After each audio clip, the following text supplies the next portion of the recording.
साथियों, जय हिंद। आप सभी का बहुत बहुत स्वागत है। आज की ये क्लास एक ऐसे प्रश्न के चारों ओर घूमेगी जिसको हम लोग बचपन से सोचते आए हैं, लेकिन उसका कोई बड़ा सटीक उत्तर हम लोगों को नहीं मिल पाया।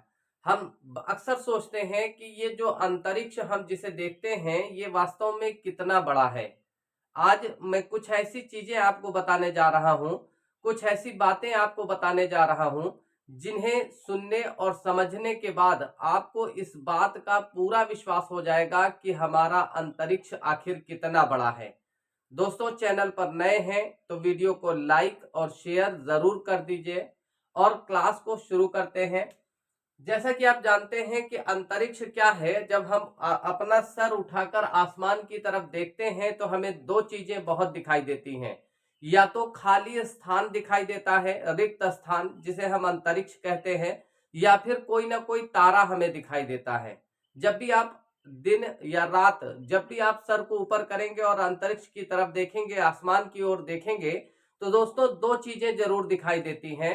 एक तरफ खाली स्पेस होता है, खाली स्थान होता है, और दूसरी तरफ कोई ना कोई चमकता हुआ तारा हमें दिखाई दे जाता है।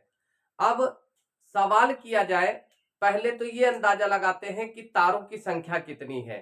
दोस्तों, अंतरिक्ष में जब हम अपनी आकाशगंगा, जो अनगिनत तारे हमको दिखाई देते हैं, उसको आकाशगंगा कहा जाता है। जैसे हमारे सामने ये एक चित्र बना हुआ है, इस चित्र में मैंने बहुत सारे डॉट डॉट डॉट डॉट बना रखे हैं। अब मैं आपसे पूछूं कि इसकी संख्या आप बता दो तो आप कहोगे कि साहब हम इसको गिन नहीं सकते। अनगिनत जो तारे हैं उनका जो समूह है उसी को आकाशगंगा कहा जाता है। अब जो आकाशगंगा है, हमारी जो आकाशगंगा है, उसे हम लोग एक नाम से जानते हैं, उसी को हम लोग कहते हैं मंदाकिनी।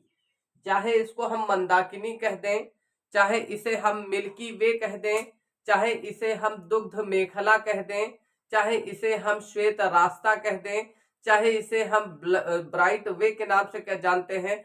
दोस्तों, कहने का मतलब ये है कि हमारी जो आकाशगंगा है उसको बहुत सारे नामों से जाना जाता है।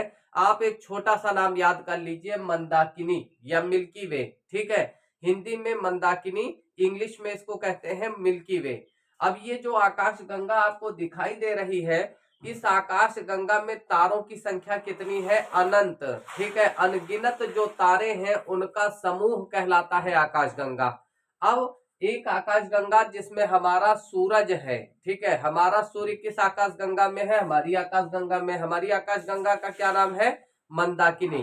तो जो मंदाकिनी है, मंदाकिनी में तारों की संख्या लगभग 100 अरब मानी जाती है। कितनी मानी जाती है? 100 अरब। अब एक ही आकाशगंगा अंतरिक्ष में नहीं है। हमको ये जानना है कि अंतरिक्ष कितना बड़ा है। ये तो पता है कि हमारी आकाशगंगा में 100 अरब तारे हैं, लेकिन हमारे अंतरिक्ष कितना बड़ा है? तो इस चीज को याद रखिएगा कि हमारा जो ये मंदाकिनी है, इसके बगल में एक और आकाशगंगा है जिसे हम लोग कहते हैं एंड्रोमीडा। क्या कहते हैं? एंड्रोमीडा। चाहे आप इसे एंड्रोमीडा कह दीजिए, चाहे इसे आप क्या कह सकते हो, इसी को देवयानी के नाम से भी जाना जाता है। तो हमारी आकाशगंगा के सबसे करीब की आकाशगंगा जो है वो एंड्रोमीडा या देवयानी है।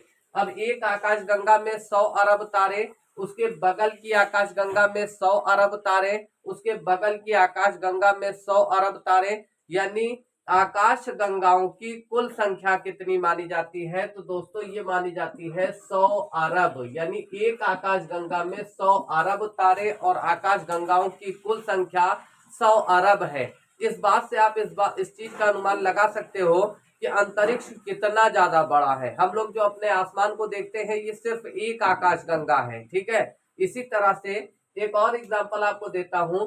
जब आप देखोगे जो सूरज है, अभी ये सूर्य है, सूर्य भी चक्कर लगा रहा है। जैसे आपको पता है कि पृथ्वी सूर्य के चारों ओर घूम रही है, चंद्रमा पृथ्वी के चारों ओर घूम रहा है, बहुत सारे क्षुद्र ग्रह है जो मंगल और बुध बृहस्पति के बीच में घूम रहे हैं। तो इसी तरह से ये जो सूरज है ये इस आकाश गंगा के चारों ओर घूमता है।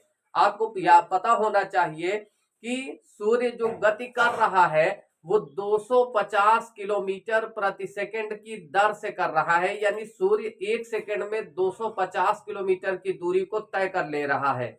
इसके बावजूद इसे इस आकाश गंगा के चारों तरफ घूमने में लगभग 25 करोड़ वर्ष का समय लगता है और इसे ही एक कॉस्मिक ईयर कहा जाता है या एक ब्रह्मांड वर्ष कहा जाता है। ये अंतरिक्ष जो है इतना बड़ा है कि खाली 250 किलोमीटर प्रति घंटे की स्पीड से, प्रति सेकंड की स्पीड से घूमने के बाद सूर्य अपनी आकाशगंगा का जो चक्कर लगाता है वो 25 करोड़ साल में लगाता है। ऐसी 100 अरब आकाशगंगाओं का चक्कर लगाना पड़ेगा, तब जाकर ये ब्रह्मांड कंप्लीट होगा। तो आशा कर रहा हूं कि आज की वीडियो आपको जानकारी प्रद लगी होगी, आपको ज्ञानवर्धक लगी होगी। दोस्तों, चैनल पर नए हैं और ऐसी ही और अन्य वीडियो देखने और समझने के लिए, काफी सारे जो है अच्छे अच्छे फैक्ट्स को जानने के लिए चैनल को सब्सक्राइब कीजिए। और हमारी जो ऑनलाइन क्लास चल रही है, अगर आप उसे लेना चाह रहे हैं तो 7275129052 पर आप संपर्क कर सकते हैं। मिलते हैं साथियों आपसे अगली वीडियो में, तब तक के लिए नमस्कार, जय हिंद, अपना ध्यान रखें।